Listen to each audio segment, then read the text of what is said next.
esse vídeo é sobre o gerenciamento de risco. Aqui a gente vai falar um pouco sobre como o gerenciamento de risco é importante e como as ferramentas que a gente tem no EA vão nos ajudar e nos proteger de nós mesmos, né? Que a maioria das vezes somos nós que nos sabotamos.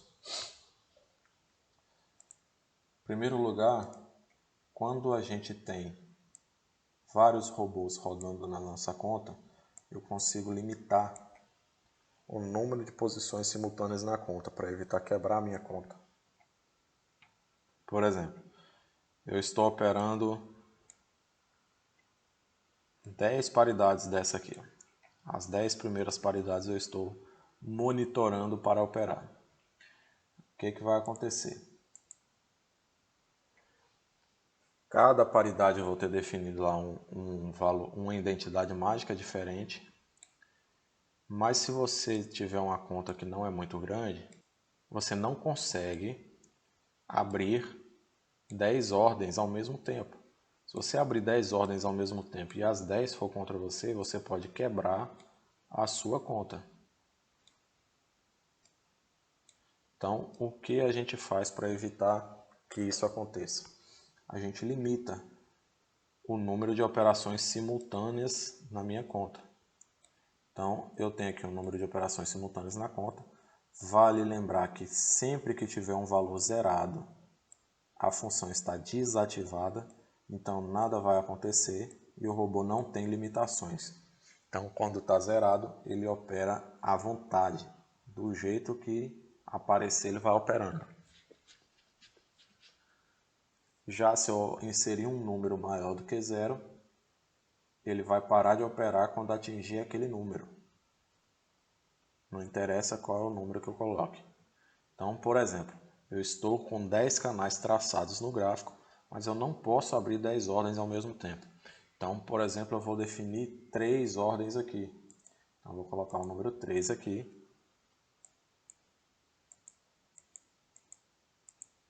Eu vou definir o número 3 ali. Os 3 primeiros sinais que aparecerem no gráfico são as 3 ordens que ele vai abrir. Por exemplo, o primeiro sinal que apareceu no gráfico de rompimento foi do GBP. Ele vai abrir uma ordem. Em seguida, ao DCHF. Vou colocar em vermelho aqui para ficar melhor. Foi do GBP. O primeiro sinal que apareceu foi o do GBP. Então ele vai abrir a ordem do GBP. O segundo, ao DCHF. Ele vai abrir o DCHF. O terceiro, ao DNZD. Ele vai abrir a ordem. Aí apareceu um sinal do SDCAD. Como eu tenho 3 ordens abertas, ele vai desconsiderar. Aí apareceu um sinal, ele vai desconsiderar e vai recalcular os canais para o próximo nível. Aí apareceu um sinal do EURUSD. Eu ainda tenho 3 ordens abertas. Ele vai desconsiderar esse sinal e recalcular os níveis. Nesse meio tempo, a minha ordem do GBP-USD foi encerrada positiva e eu saí no lucro lá. Então eu estou com 2 ordens abertas. E a seguir aparece um sinal no AUD-USD. Aí ele vai abrir essa operação. Então ele já está com 3 ordens abertas de novo. Quando aparecer outro sinal, ele vai desconsiderar. Aparecer outro sinal, ele vai desconsiderar. E quando ele encerrar uma ordem dessas 3, o próximo sinal que aparecer, ele vai entrar. Então ele nunca vai ficar com mais de 3 ordens abertas ao mesmo tempo. Esse item é exclusivo para isso. Número máximo de posições abertas no dia. Aqui eu defino quantas operações eu quero que ele abra neste ativo. Então, quando atingir o número de operações do dia, ele vai parar de operar. No item de baixo, eu consigo definir o número de operações abertas na semana. Se eu quiser, eu não preciso utilizar esses itens. Mas se eu quiser limitar o número de operações por dia ou por semana, basta eu definir um valor aqui neste campo e ele vai parar de operar quando ele atingir aqueles valores. Número máximo de posições com lucro no dia, com lucro na semana. Vou explicar os dois juntos porque a lógica é a mesma. Então, eu tenho uma operação que foi aberta aqui. Meu canal de referência está ali, o preço testou aqui dentro, rompeu e eu abri uma operação aqui.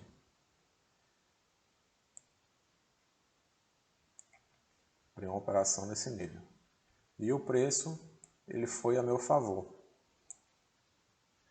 Então, em qualquer lugar que essa operação sair positiva, com um valor maior do que zero, ele vai contabilizar uma operação com lucro. E se o preço for contra mim e a operação terminar menor do que zero, esse preço vai ser contabilizado como prejuízo no dia. Então, esses 4 itens eles são a mesma coisa. Ele vai contar posições com lucro no dia, posições com lucro na semana, posições com prejuízo no dia e posições com prejuízo na semana. Qual é o grande porém aqui? Se você utiliza break-even, que é a proteção das ordens, quando você chegar na parte de definir o break-even aqui embaixo, tem a quantidade de pontos que você vai colocar acima da entrada. Se essa quantidade de pontos ela for maior do que o número de pontos do spread, então quer dizer que sua operação está aqui, o seu stop vai ficar acima da sua entrada aqui. Aí se esse número de pontos aqui, esse espaçozinho entre o preço de entrada e seu break-even for maior do que o número de pontos do spread naquele momento, você vai abrir, você vai sair com uma operação com lucro. Então vai ser contabilizado aqui, mesmo que seja centavos, como uma operação com lucro, tanto no dia quanto na semana. Mas, se você colocar um break-even menor do que o número de pontos do seu spread naquele momento, ou zero, onde o break-even vai ser colocado exatamente em cima do preço de entrada, quando você sair da operação, você vai sair da operação com alguns centavos negativos. Então, ele vai contabilizar uma posição com prejuízo no dia e na semana. Então, a única diferença, os únicos cuidados que a gente precisa ter é na quantidade de pontos que a gente define o break-even para sair ou positivo ou negativo.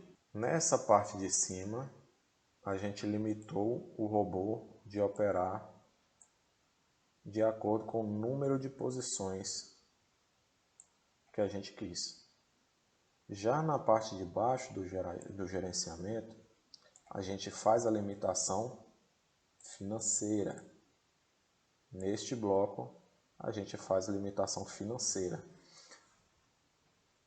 Os dois podem ser usados juntos ou independentes. Eu vou dar alguns exemplos já para vocês entenderem melhor como funciona o gerenciamento. Mas aqui eu consigo definir o lucro máximo que eu espero no dia, o prejuízo máximo que eu espero no dia, o lucro que eu espero na semana, o prejuízo que eu espero na semana, o lucro que eu espero no mês e o prejuízo que eu espero no mês. Por exemplo, eu defini um gerenciamento financeiro, onde eu vou buscar todos os dias $40 de lucro ou $20 de perda. Na semana, eu vou buscar $120 de lucro ou $60 de perda. No mês, vamos colocar $360 de lucro para $180 de perda. Ou seja, sempre 3. Se eu conseguir 3 dias de lucro consecutivos na semana, eu paro de operar. 3 dias de lucro consecutivos, 3 semanas de lucro consecutivas no mês, eu paro de operar. Ou 3 dias de prejuízo, eu paro de operar na semana. E 3 dias de prejuízo, 3 semanas de prejuízo no mês, eu paro de operar no mês. E volto a operar no mês seguinte. É só um exemplo e é um número aleatório. Não é um número de gerenciamento. Caso você queira estudar sobre gerenciamento, eu indico que você faça parte da nossa comunidade, onde eu explico como você deve elaborar o seu gerenciamento de risco. Então eu defini aqui o meu gerenciamento de risco, lucro máximo diário, prejuízo máximo diário, e o robô ele vai ficar abrindo operações de acordo com o lote que eu coloquei na opção lá em cima. Então, vamos dizer que eu coloquei uma opção de abrir operações com stop de $10. Então, se o meu stop é de $10, ele consegue abrir 2 operações por dia, se ele tomar prejuízo nas 2. Se o meu stop lá está de $10 e o meu take são 4 canais, quer dizer que o meu take são $20. Então ele vai abrir 2 operações com lucro no dia. Mas se ele subiu, puxa para o 0 a 0, ele sai na operação, abriu uma venda, vai para o 0 a 0, ele volta, pega no 0. Ele vai ficar abrindo ordem quantas ordens forem necessárias durante o dia até ele atingir ou um ganho de 40 ou uma perca de 20. Então aqui não existe limitação de número de operações. Ele vai ficar operando durante o dia até atingir o valor que você definiu. Então por isso eu coloquei limitação de número de operações e limitação financeira. Às vezes já passou o horário da boa do dia e você acha que o robô deve parar de operar. Então, você limita financeiramente e limita o número de posições do dia também. Se ele abriu 2 posições no dia e ele não conseguiu atingir nenhum lucro, nenhum prejuízo, é mais do que suficiente para você parar de operar e deixar para operar outro dia. Lembre-se que o mercado está aí todos os dias, então não se preocupe com isso. Então eu posso utilizar, por exemplo, um lucro máximo diário, semanal e mensal, e eu posso usar também número máximo de posições abertas no dia, como 3, número de posições com lucro no dia, que pode ser 2, número de posições com prejuízo no dia, pode ser 2, que qualquer desses valores que ele atingir, ele vai parar de operar. O primeiro que atingir, ou o número de posições, ou o lucro prejuízo.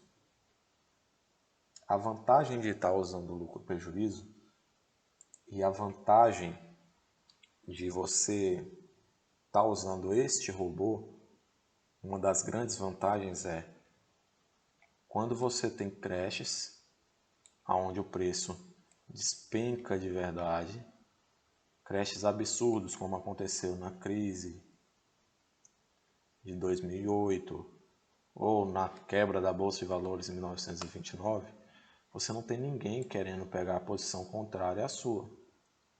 E o que acontece é que o preço acaba pulando o seu stop loss, e todo mundo que opera tem que saber que esse risco existe. Então, um dispositivo de segurança que nós temos é a limitação do prejuízo máximo diário e o prejuízo máximo semanal. O que vai acontecer se o preço da sua corretora, a sua corretora pular o seu stop loss? Se não tiver ninguém operando no computador naquele horário, o preço vai caindo e quando você vê, ou você já está perdendo muito dinheiro ou quebrou sua conta. Mas com o robô de negociação, com valores definidos de prejuízo máximo semanal ou mensal, Quando os valores forem atingidos, a cada tique que acontece no gráfico, a cada movimentação do preço, ele tenta encerrar suas ordens, para evitar que você continue perdendo, até que ele encontre alguém que aceite pegar a posição contrária da sua e encerre a sua posição, evitando que você não perca dinheiro desnecessário. Então é uma chave de segurança que todo mundo deveria ter e que poucos robôs no mercado têm. Então, quando você estiver pensando em comprar um robô, compre de pessoas que realmente conhecem o que estão fazendo e realmente entendem como o mercado funciona, pois uns certos dispositivos de segurança não são feitos por amadores e podem custar todo o dinheiro que você tem na sua conta. Esse foi o vídeo sobre gerenciamento de risco. Espero que vocês tenham entendido. Qualquer dúvida, por favor, deixe seu comentário abaixo dos vídeos, que eu vou estar respondendo o mais cedo possível.